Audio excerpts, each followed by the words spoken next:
ಮೀನಾಸ್ ಕಿಚನ್ಗೆ ಸ್ವಾಗತ. ನಾನಿವತ್ತು ಚಟ್ಟೆ ಸೊಪ್ಪಿನಿಂದ ದೋಸೆ ಹೇಗೆ ಮಾಡೋದು ಅಂತ ಹೇಳ್ಕೊಡ್ತೀನಿ, ನೋಡ್ಕೊಂಬರೋಣ ಬನ್ನಿ. ನಾನಿದು ಚಟ್ಟೆ ಸೊಪ್ಪು ಅಂತ ಹೇಳ್ತಾರೆ. ಇದು ಮಳೆಗಾಲದಲ್ಲಿ ಮಾತ್ರ ಬೆಳೆಯುತ್ತೆ. ಇದ್ರ ಕುಡಿನೆಲ್ಲ ಕುಯ್ಕೊಂಡು ತಂದಿಟ್ಕೊಂಡಿದ್ದೀನಿ. ಇದರಿಂದ ದೋಸೆ ಮಾಡೋಣ. ಇದಕ್ಕೆ ದೋಸೆ ಅಕ್ಕಿ ತೊಗೊಂಡಿದ್ದೀನಿ. 3 ಲೋಟ ದೋಸೆ ಅಕ್ಕಿ ನೀರು ಹಾಕಿ ನೆನೆಸ್ಕೊಳ್ತೀನಿ. ಇನ್ನೊಂದು ಪಾತ್ರೆಯಲ್ಲಿ 1-2 ಸ್ಪೂನ್ ಉದ್ದಿನಬೇಳೆ, 2 ಸ್ಪೂನ್ ಕಡಲೆಬೇಳೆ, 2 ಸ್ಪೂನ್ ತೊಗರಿಬೇಳೆ,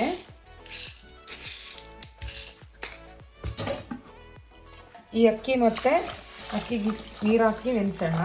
ಈ ಕಡಲೆಬೇಳೆ ತೊಗರಿಬೇಳೆಗೂ ನೀರು ಹಾಕಿ ನೆನೆ ಹಾಕೋಣ. ಇದು ಒಂದು 5ರಿಂದ 6 ಗಂಟೆ ಟೈಮ್ ನೆನೆಬೇಕಿದು.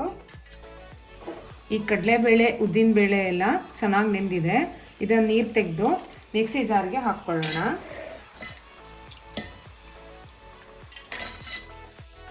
ಮಿಕ್ಸಿ ಜಾರ್ಗೆ 2 ಚಮಚ ಕೊತ್ತಂಬರಿ ಬೀಜ, 1 ಚಮಚ ಜೀರಿಗೆ, ಸ್ವಲ್ಪ ಕಲ್ಲುಪ್ಪು ಮತ್ತು ಸ್ವಲ್ಪ ಒಂದು 15-20 ಒಣ ಮೆಣಸಿನ್ಕಾಯಿ, ಒಂದು ಸ್ವಲ್ಪ ಬೆಲ್ಲ ಮತ್ತು ಲಿಂಬೆ ಗಾತ್ರದಷ್ಟು ಹುಣಸೆಹಣ್ಣು ನೆನೆಸಿಟ್ಕೊಂಡಿದ್ದೀನಿ.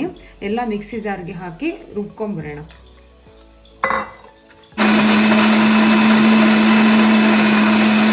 ಅಕ್ಕಿನೂ ಚೆಂದ ನೆಂದಿದೆ, ನೀರೆಲ್ಲ ತೆಗೆದು ತೊಗೊಂಡು ಬಂದಿದ್ದೀನಿ. ಇದನ್ನು ನೈಸಾಗಿ ಗ್ರೈಂಡ್ರಲ್ಲಿ ರುಬ್ಕೊಳ್ಳೋಣ. ಮಿಕ್ಸಿ ಜಾರಲ್ಲಿ ಕಡಲೆಬೇಳೆ ತೊಗರಿಬೇಳೆ ಉದ್ದಿನಬೇಳೆ ಎಲ್ಲ ಹಾಕಿ ಮೆಣಸೆಲ್ಲ ಹಾಕಿ ರುಬ್ಕೊಂಡಿದ್ದನ್ನು ಈ ಗ್ರೈಂಡ್ರಿಗೆ ಸೇರಿಸ್ಕೊಳ್ಳೋಣ. ಎಲ್ಲ ನೈಸಾಗಿ ಚೆನ್ನಾಗಿ ರುಬ್ಕೊಳ್ಳೋಣ. ಆಮೇಲೆ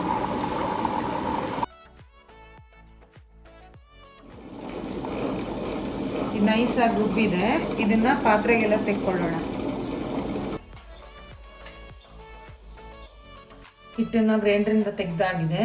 ಇದೆಲ್ಲ ಚೆನ್ನಾಗಿ ಮಿಕ್ಸ್ ಮಾಡಿ ಇದನ್ನು 8 ಗಂಟೆ ಹುಳಿ ಬರೋಕ್ಕೆ ಎತ್ತಿಡೋಣ. ಈ ಚಟ್ಟೆ ಸೊಪ್ಪನ್ನು ಚೆನ್ನಾಗಿ ತೊಳೆದು ಸಣ್ಣ ಹೆಚ್ಕೊಂಡು ಬರೋಣ.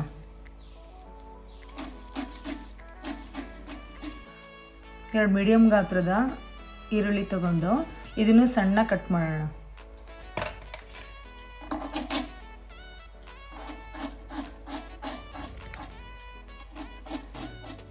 ಈ ಹಿಟ್ಟು 8 ಗಂಟೆ ನೆಂದು ಹಿಟ್ಟು ಹುಳಿ ಬಂದು ಚೆಂದ ಆಗಿದೆ.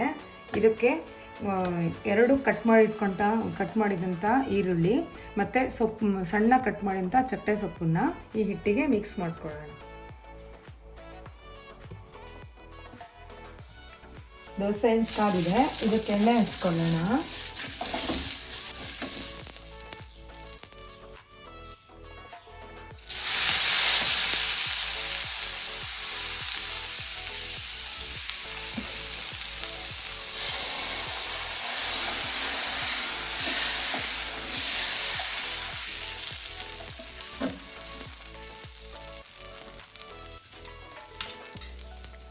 ಒಂದು ಸ್ಪೂನ್ ಎಣ್ಣೆ ಹಾಕೋಣ ಮತ್ತು ಅರ್ಧ ಸ್ಪೂನ್ ಬೆಣ್ಣೆ ಹಾಕೋಣ. ಅದಕ್ಕೆ ಈ ದೋಸೆಗೆ ಬೆಣ್ಣೆ ಹಾಕಿದ್ರೆ ತುಂಬ ಟೇಸ್ಟಾಗಿ ಚೆನ್ನಾಗಿ ಬರುತ್ತೆ.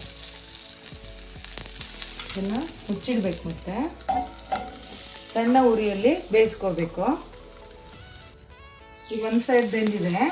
ಈ ದೋಸೆನ ತಿರ್ಸಿ ಹಾಕೋಣ.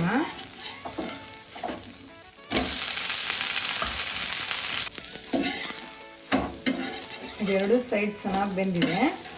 ರುಚಿಯಾದ ಚಟ್ಟೆ ಸೊಪ್ಪಿನ ದೋಸೆ ತಿನ್ನಲು ರೆಡಿಯಾಗಿದೆ.